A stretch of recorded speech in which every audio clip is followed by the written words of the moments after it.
गत 7 दिन है आम आपण देखाई आसुलू ओडिशा उपकूल में आसुथिबा बात्या एवं ता द्वारा हेउथिबा क्षयक्षति संपर्क में विभिन्न रिपोर्ट।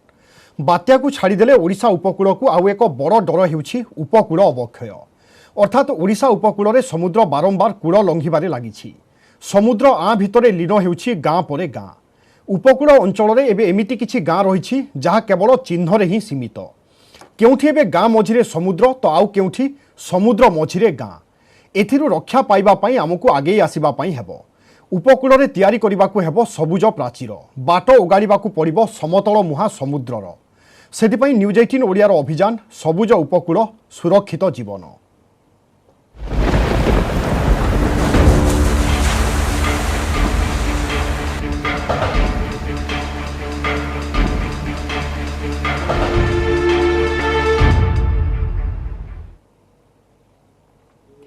अशांत हेउछि कूल खाउछि, बेलकु बेल भयंकर हेउछि समुद्र। कूललंघी समुद्र जुआर माड़ी आसुछि गाँ गंडाकू। 1990 रु 2016 भितरे ओडिशा उपकूलर 28% अंचल अल्प बहुत अंश समुद्रर आ भितरे लीन हेबारे लागिछि। से भितरे सर्वाधिक प्रभावित होइछि गंजाम, पुरी एवं केन्द्रापड़ा जिला।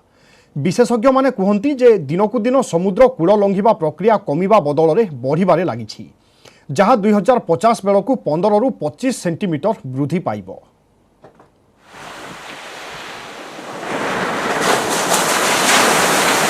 माड़ी आसुछि समुद्र सु सु गर्जन करी। समुद्रर कराल आ भितरे हजि जाइछि गोटिए परे गोटिए समुद्र कूलिया गाँ। भिटामाटी छाड़िबाकू बाध्य हेउछन्ति लोके। स्थिति धीरे धीरे संगीन हेबारे लागिछि। चेन्नई स्थित national centre for coastal research तथ्य अनुसार ओडिशार उपकूल प्राय 480 किलोमीटर। 1990 रु 2016 भितरे ओडिशा उपकूलर 28% अंचल अल्प बहुत अंश समुद्रर आ भितरे लीन हेबारे लागिछि। से सबु भितरे सर्वाधिक प्रभावित होइछि गंजाम, पुरी और केन्द्रापड़ा जिला। ए सबु जिल्ला रे क्रमागत भावे कूल लंघिछि समुद्र। केवल ओडिशा नुहे सारा भारतर उपकूल क्रमागत भावे अवक्षय हेबारे लागिछि। मोट 7517 वर्ग किलोमीटर समुद्र उपकूल भितरु 1999 मसीहारू 2016 मध्यरे देशरे मोट उपकूल अंचलर 33% अवक्षयर सामना करुछि। विशेषज्ञ माने कहନ୍ତି जे दिनकू दिन समुद्र कूल लंघिबा प्रक्रिया कमिबा बदल में बढ़िबारे लागिछि। एटार दुईटा कारण रही गोटे ग्लोबल वार्मिंग और सी लेवल राइज ता सहित किछटा लोकल फैक्टर भी रही जो कि कूल को टिके वल्नरेबल कर सारा बर्तमान कहीं आमर कूल जो प्रकार परिवेशर परिवर्तन है से जाक भी बर्तमान एक सुहाऊँच बहुत भाव में। तेणु जो कोस्टल इरोजन बर्तमान जहाँ कहे आम जो कूल क्षय होगा बर्तमान गोटे साधारण समस्या परिणत होगा बसला जार कि आग को आहरी भयंकर रूप धरवा संभावना देखा जाउछि।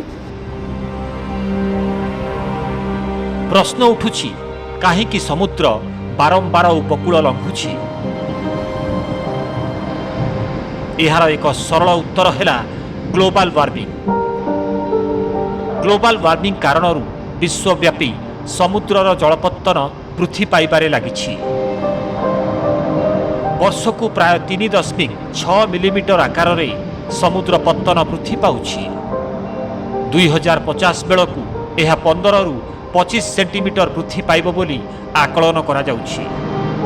एहा द्वारा सारा पृथ्वीर उपकूल अंचल रे समुद्र कूल लंघिबा निश्चित। तापमात्रा वृद्धि फल जेते परिमाणर बरफ उत्तर मेरु दक्षिण मेरु जमिक रही पहाड़ उच्चार बरफ सब रही से सब आस्ते आस्ते तरलिबा आरंभ होची। सेथिपई समुद्र पतन वृद्धि पाई पाई चली ऊपर को उठुची। कह जाउची जे वर्तमान प्रत्येक वर्ष पाखापाखि 3.6 मिलीमीटर रेट रे वर्तमान समुद्र पतन वृद्धि पाउची। ଏବଂ କୁହାଯାଉଛି ଯେ 2050 ମସିହା ବେଳକୁ ପାଖାପାଖି ସମୁଦ୍ର ପତ୍ତନ ବିଶ୍ୱ ସ୍ତରରେ 15ରୁ 25 ସେଣ୍ଟିମିଟର ବୃଦ୍ଧି ପାଇବ। ତାହେଲେ ସମଗ୍ର ପୃଥିବୀର ଯେତେ ଉପକୂଳ ଅଞ୍ଚଳ ଅଛି ତା ଭିତରେ ଓଡ଼ିଶା ମଧ୍ୟ ଅନ୍ତର୍ଭୁକ୍ତ, ସମୁଦ୍ର ପାଣି କୂଳକୁ ମାଡ଼ି ଆସିବ। ବିଶେଷଜ୍ଞଙ୍କ ମତରେ ସମୁଦ୍ରକୂଳ ପୋଷଣ, ବ୍ୟାପକ ବୃକ୍ଷରୋପଣ, ବାଲୁକା ସ୍ତୂପର ବାଡ଼ ନିର୍ମାଣ, ପରିବେଶ ଅନୁକୂଳ ତଥା ବ୍ୟୟରହିତ ଉପକୂଳ ସୁରକ୍ଷା ନେଇ ପଦକ୍ଷେପ ନିଆଯିବା ନିତାନ୍ତ ଆବଶ୍ୟକ। ଉପକୂଳ ଅବକ୍ଷୟ ରୋକିବା ପାଇଁ ହେନ୍ତାଳ ବଣ ହିଁ ସର୍ବଶ୍ରେଷ୍ଠ ପଦକ୍ଷେପ। କିନ୍ତୁ ବାତ୍ୟା ଦ୍ୱାରା କ୍ଷତିଗ୍ରସ୍ତ ହେଉଥିବା ଓଡ଼ିଶାର ପ୍ରାୟ 350 କିଲୋମିଟର ଉପକୂଳକୁ ହେନ୍ତାଳ ବଣ ଦ୍ୱାରା ସୁରକ୍ଷା ସମ୍ଭବ ନୁହେଁ। ନଦୀ ମୁହାଣ ନିକଟରେ ହିଁ ହେନ୍ତାଳ ବଣ ସମ୍ଭବ। ସମତଳ ମୁହାଁ ସମୁଦ୍ରକୁ ବାଟ ଓଗାଳିବାର ଅନ୍ୟ ଏକ ବିକଳ୍ପ ହେଲା ବାଲୁକା ସ୍ତୂପ। ଉପକୂଳ ଅଞ୍ଚଳରେ ଯେତେ ରହିବ ଲୁଣା ଜଙ୍ଗଲ ଯେଉଁ କ୍ଷୟ ହେବ, ମୃତ୍ତିକା କ୍ଷୟ ହେବ, ତାକୁ ସେ ଅଟକାଇ ପାରିବ। ଆଉ ବର୍ତ୍ତମାନ ଯେହେତୁ ନାହିଁ ଆମର ଲୁଣା ଜଙ୍ଗଲ, ଅବଶ୍ୟ ସରକାରଙ୍କର ଯୋଜନା ରହିଛି ଯେ ଲୁଣା ଜଙ୍ଗଲକୁ ବର୍ତ୍ତମାନ ବଢ଼େଇବେ, କିଛି ମାତ୍ରାରେ ହେଇଛି। କିନ୍ତୁ ଯେଉଁ 100 ବର୍ଷ ତଳେ ଯେତିକି ଲୁଣା ଜଙ୍ଗଲ ଥିଲା ସେ ଅବସ୍ଥା ଫେରି ଆସିବାକୁ ହେଲେ ଆମକୁ 50 ବର୍ଷ ଅପେକ୍ଷା କରିବାକୁ ପଡ଼ିବ, ଯଦି ସରକାର ନିଷ୍ଠାପର ଭାବରେ ହେନ୍ତାଳ ବନ ସୃଷ୍ଟି କରିବାକୁ ଆଗେଇ ଆସନ୍ତି। ତ ହେନ୍ତାଳ ବନ ଯେଉଁଠି ହେଇପାରିବ ସେଠି କ୍ରିଏଟ୍ କରିବାକୁ ପଡ଼ିବ।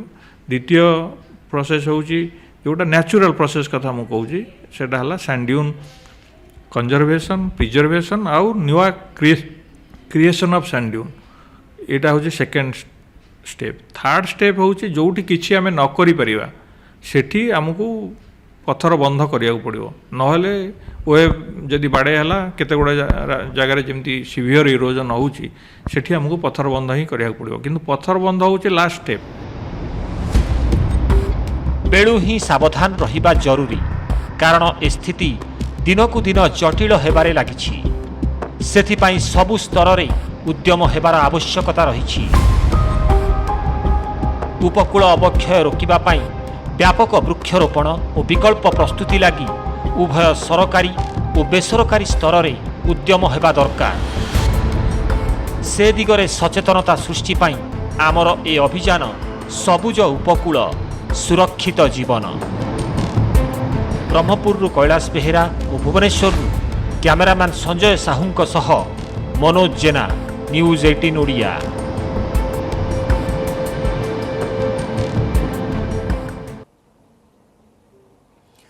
ଏହା ହେଉଛି ତଥ୍ୟ ଯାହା ଆମେ ଆପଣଙ୍କ ସାମ୍ନାରେ ରଖିଲୁ। ଆଗକୁ ଆମେ ଦେଖାଇବୁ କେମିତି ମାଡ଼ି ଆସୁଛି ସମୁଦ୍ର ଆଉ କେମିତି ତାର ଆଁରେ ଗିଳୁଛି ଗାଁ। ସାଧାରଣ ଲୋକ ହୁଅନ୍ତୁ ଅବା ସରକାର, ସମସ୍ତଙ୍କୁ ସଚେତନ କରିବା ଆମର ଏହି ଅଭିଯାନର ଉଦ୍ଦେଶ୍ୟ। ଉପକୂଳରେ ସବୁଜ ବଳ ସୃଷ୍ଟି କରିବା ସହିତ ପ୍ରାକୃତିକ ବିପର୍ଯ୍ୟୟରୁ ଓଡ଼ିଶାକୁ ରକ୍ଷା କରିବା ନ୍ୟୁଜ୍ 18 ଓଡ଼ିଆର ପ୍ରୟାସ।